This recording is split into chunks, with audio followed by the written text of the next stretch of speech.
6 and 6 TV, another 6 minutes of basketball and Raptors talk. Kevin, what a game, man. Up and down, mostly up for what appeared to be the most amazing half of basketball ever.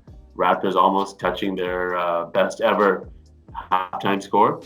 And then, they kind of went downhill for a bit and then recovered. A lot of consistent numbers on the box score. Tell me what you saw, man.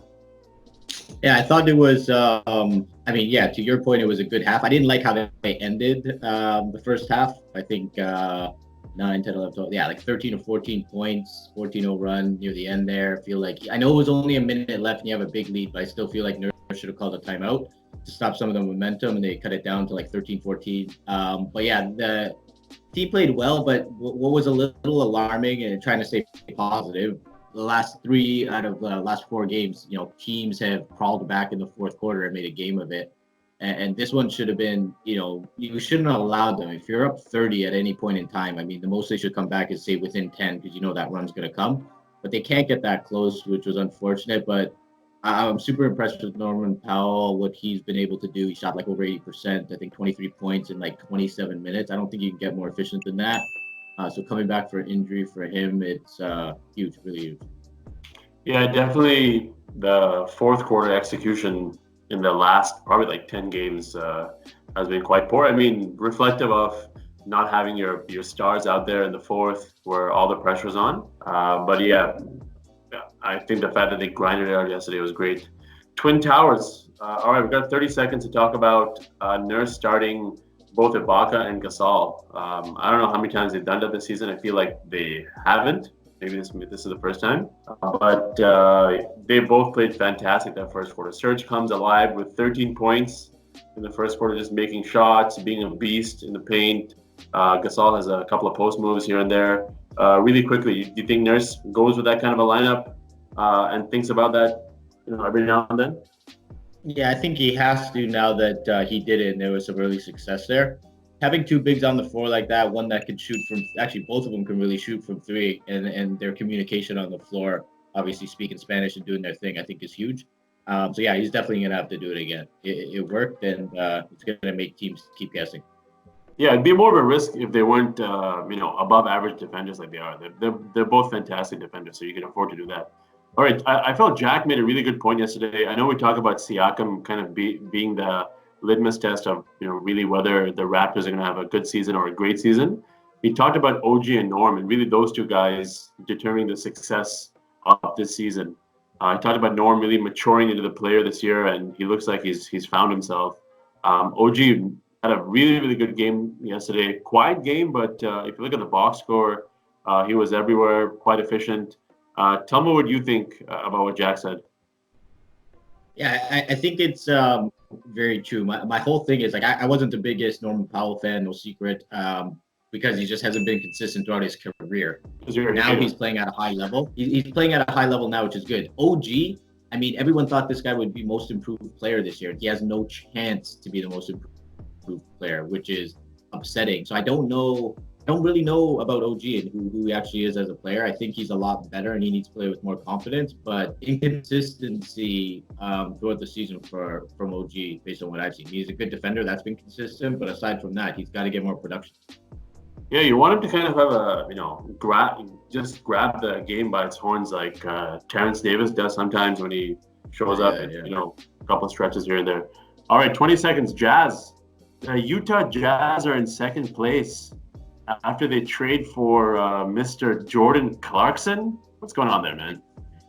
I don't know, man. It's good to see, right? You string off 10 wins in a row and all of a sudden you're right in the mix and you're second place. It's halfway through the season. It's not like we're a quarter way through. We're halfway through this season. Good for them. They're playing well. I'd like to see them keep it up. It's good to see those kind of stories in the NBA. Okay, next one's a big one. We can go over this one if we want to. Calling it Airbnb, since it looks like Drake's Airbnb was used for some suspicious activity.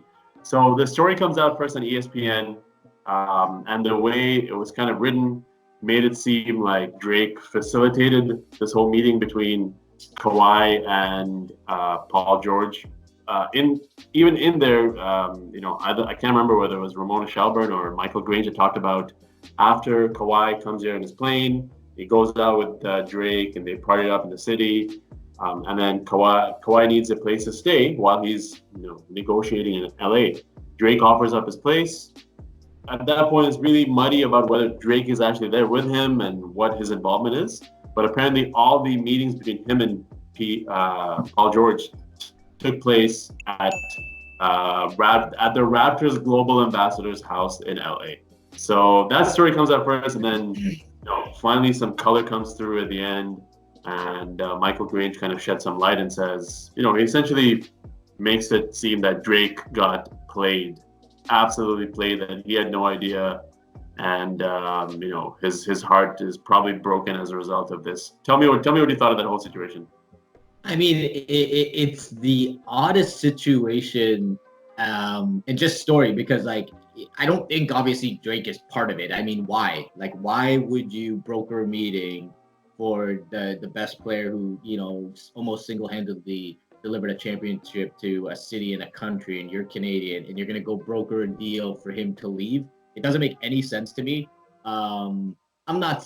I don't think he knew about it. I guess I can't imagine why he would do that. So I think maybe it was an easy way to get them both in the room where no one would know about it because maybe Drake has it more private in his in his home, whatever. But I can't see him obviously being part of it. That's ridiculous. Yeah, I mean, a lot of people calling for Drake's head as the global ambassador, but come on, like he has done his job in terms of attracting attention and interest in this city and this team. I'd rather have him than Barney, which is really what our de facto ambassador was before. All right, we went over, but our last topic, I want to spend a little bit of time on this one. It's maybe the first time we've ever covered baseball on this show, but the Houston Astros, again, getting into some more controversy, reports coming out that two players wearing electronic devices on their bodies, which somehow, think of a Morse code or something that translated what whether a curveball, slider, fastball is coming their way. When you think of the New England Patriots, there's a stain on all their championships because of the way they went about their business. Tell me what comes to mind when you think about what these guys did. I mean, in general, for me, I'm one strike and you're out for me with the whole cheating thing. That's how I've always been with sports, and it doesn't matter who it is. And I was a big Altuve guy. I like those grinder type guys who, like, people say are too small, too this, too that, and they make it and they do it. So for me, I think it's pathetic to do that. And I mean, I don't know who knew about it within the locker room and stuff like that, but for me, it's just pathetic. Even with steroids and all this stuff that happens, that's another whole story. But this is like blatant cheating where you're affecting the game because you know what pitch is coming. I'm sure more information's gonna, come out about it, but yeah, it's ridiculous, man. It's despicable, and hopefully more comes out of it and they get reprimanded accordingly. Because I think they should. The other guys like Chapman must feel like complete shit because he gave up a pitch that he knew was coming, and he gave up a walk-off there, and potentially because someone cheated. So having a mass effect like that is a complete joke. So shame on Houston and that entire team. Ridiculous. Yeah, absolute shame, man. The amount of effort and sacrifice that an athlete has to go through to make it to that point. You read any story of one of these Cuban players, the Gurriel brothers, for example. These guys had to escape underground, defect to where was it? Dominican. They had to stay indoors for like a year or two to come here. And there's numerous stories of players coming from poverty and risking their entire lives to come and play in this league. So absolutely pathetic on the Houston Astros part. All right, we got a game tomorrow. Here it's going to be absolutely freezing cold. Minus 20 is what I'm told. So you may see us downtown, or you maybe see me at home wearing a jacket. Yeah, but you'll definitely see our faces tomorrow at some point. I'm So not yeah, that's immune it. to frostbite, so we're gonna have to think about this one. I need to buy another parka. All right, we're out, guys. Good night. God bless. Peace.